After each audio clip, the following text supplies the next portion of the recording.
প্রিয় বন্ধুরা, আজকে আমি আমার এই ভিডিওতে দেখাবো যে কিভাবে পেওনারের মাস্টার কার্ড অর্ডার করতে হয়। বন্ধুরা, এই বিষয়টি সিম্পলি তারপর আমি ভিডিওটি তৈরি করলাম, অনেকেরই এই ভিডিওটি উপকারে আসবে। তো বন্ধুরা, সম্পূর্ণ ভিডিওটি দেখার জন্য শুরু থেকে শেষ পর্যন্ত সঙ্গেই থাকবেন। ফিরছি জাস্ট একটি ইন্ট্রোর পরেই।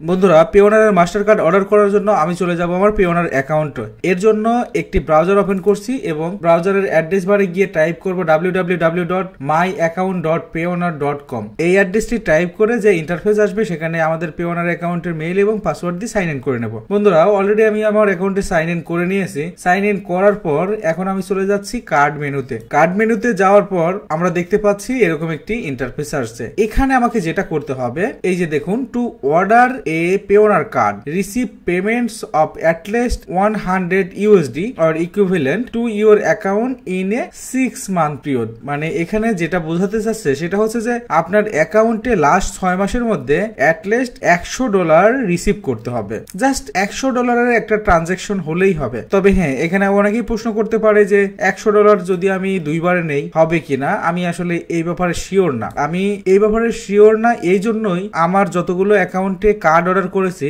সব অ্যাকাউন্টেই আমি একবারে $100 নিয়েছি। আসলে আমার ভুল হবে। পেওনার একজন ব্যক্তিকে একটা অ্যাকাউন্ট তৈরি করার জন্যই পারমিট দেয়। কেউ যদি একাধিক অ্যাকাউন্ট তৈরি করে এবং সেটা যদি পেওনারের ডাটাবেজে ম্যাচ করে তাহলে কিন্তু সেই অ্যাকাউন্টটি ক্লোজ করে দেয়। আমি আমার নামে একটা অ্যাকাউন্ট করেছি এবং আমি আরো আমার রিলেটিভের নামে বা আমার ফ্যামিলির অনেকের নামে অ্যাকাউন্ট তৈরি করেছি। এখন ব্যাপার হচ্ছে যে আমাদের কার্ড অর্ডার করার জন্য কি করতে হবে। এইখানে বলা হচ্ছে যে tell me all the way I can receive fund to my account. মানে এই যে $100 রিসিভ করতে হবে, এটা কোন কোন ওয়েতে আমাদের অ্যাকাউন্টে রিসিভ করতে পারি সেটা এখানে দেখা যাবে। এখানে বলা হয়েছে 1 নম্বরে গেট পেইড ভায়া রিসিভিং অ্যাকাউন্ট। অ্যাকচুয়ালি পেওনারের কিন্তু রিসিভিং ব্যাংক অ্যাকাউন্ট আছে। এই যে গেট পেইড এখান থেকে, তারপরে হচ্ছে রিসিভিং ব্যাংক অ্যাকাউন্ট। এখানে ইন্টারন্যাশনাল ব্যাংক অ্যাকাউন্ট আছে। এই অ্যাকাউন্টের মাধ্যমে একদম সারা ওয়ার্ল্ড থেকে পেমেন্ট নেওয়া যায়। এই যে দেখুন, ইউকে, ইউএসএ, জিবিপি, এখানে ইন্টারন্যাশনালি পেমেন্ট রিসিভ করার জন্য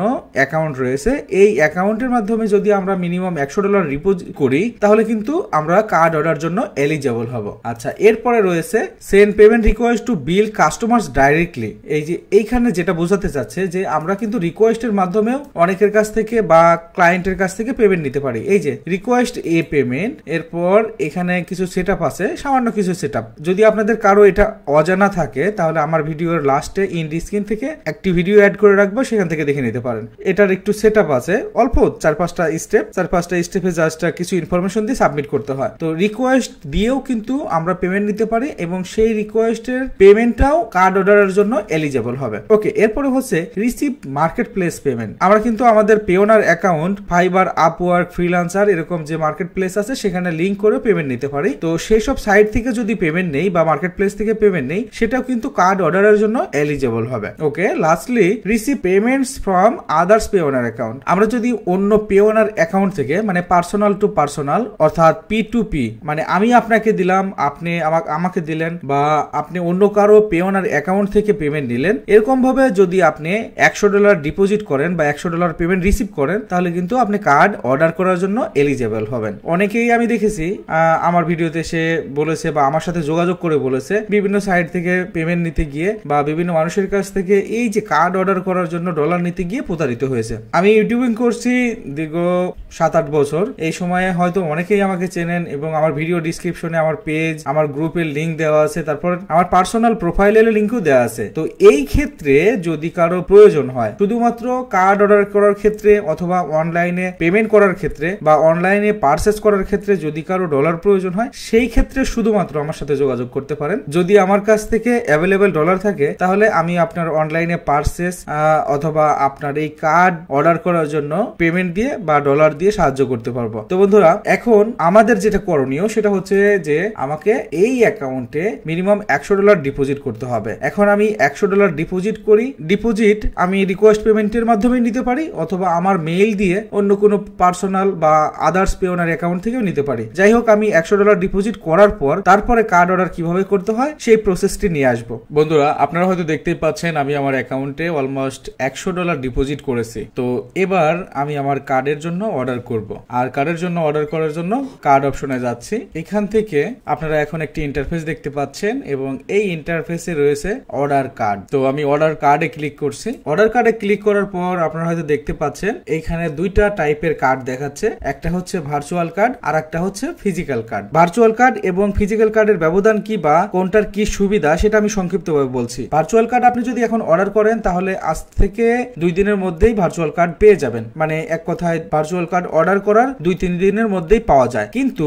ফিজিক্যাল কার্ড আপনি যদি অর্ডার করেন, আপনার পোস্টাল সার্ভিস যদি ভালো হয় তাহলে মিনিমাম আপনাকে 18 থেকে 20 দিন অপেক্ষা করতে হবে, তারপর আপনি ফিজিক্যাল কার্ড হাতে পাবেন। তাহলে বুঝতেই পারছেন কতটা ডিফারেন্স। আপনার যদি আর্জেন্ট হয় তাহলে কিন্তু ভার্চুয়াল কার্ডই বেটার। ওকে, এরপরে হচ্ছে ভার্চুয়াল কার্ডের অ্যানুয়াল ফি এবং ফিজিক্যাল কার্ডের অ্যানুয়াল ফি সেম। ভার্চুয়াল কার্ডের অ্যাক্টিভেশন ফি এবং ফিজিক্যাল কার্ডের অ্যাক্টিভেশন ফি সেম।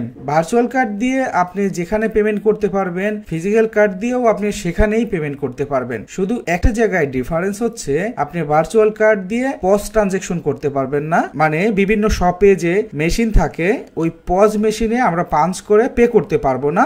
আর একটা অসুবিধা হচ্ছে আমরা ভার্চুয়াল কার্ড দিয়ে থেকে টাকা তুলতে পারবো না। আমাদের দেশের পরিপ্রেক্ষিতে তো আমরা এমনিতেই পেওনার কার্ড ইউজ করে বুথ থেকে টাকা উত্তোলন করতে পারি না, কারণ হচ্ছে এখানে অনেকগুলো অসুবিধা রয়েছে। আমি যদি পেওনার কার্ডটা এটিএম বুথে ইনসার্ট করি এবং ব্যালেন্স চেক করি তাহলেই $2-3 মতো চার্জ কাটবে। এছাড়াও আমি যদি ক্যাশ উইথড্র করি একটা পার্সেন্টেজ চার্জ কেটে নিবে। তো এইসব অসুবিধার জন্য আমাদের দেশের পরিপ্রেক্ষিতে পেওনার ফিজিক্যাল কার্ড ব্যবহার একেবারেই প্রয়োজন নাই। এই জন্য আমি অ্যালাউন্স টাইমই পেওনারের ভার্চুয়াল কার্ড ইউজ করি। তো বন্ধুরা আমি ভার্চুয়াল কার্ড অর্ডার করব, আর অর্ডার করার জন্য এই কার্ডটি সিলেক্ট করে এখান থেকে নেক্সট অপশনে ক্লিক করছি। এরপর হচ্ছে কারেন্সি, আমি কোন কারেন্সির কার্ড নেব, ইউরো, ইউএসডি নাকি জিবিপি। আমাদের সকল ওয়েবসাইট বা বিভিন্ন প্ল্যাটফর্মেই ইউএসডির ব্যবহারটাই সব থেকে বেশি, এই জন্য আমি এখান থেকে ইউএসডি সিলেক্ট করব। এবার এখান থেকে অর্ডার কার্ড ক্লিক করব।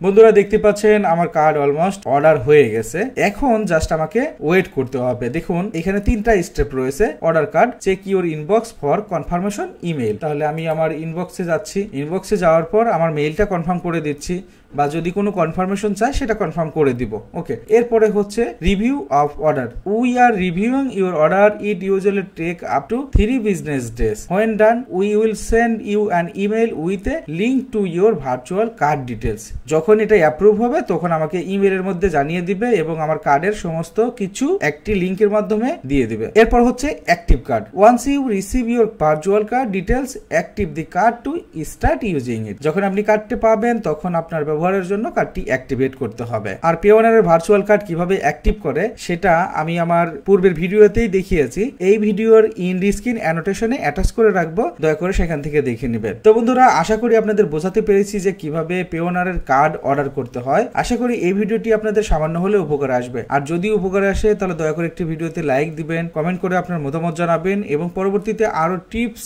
এবং ট্রিক্সের টিউটোরিয়াল পাওয়ার জন্য দয়া করে আমার চ্যানেলটি সাবস্ক্রাইব করবেন। Thank you so much for watching.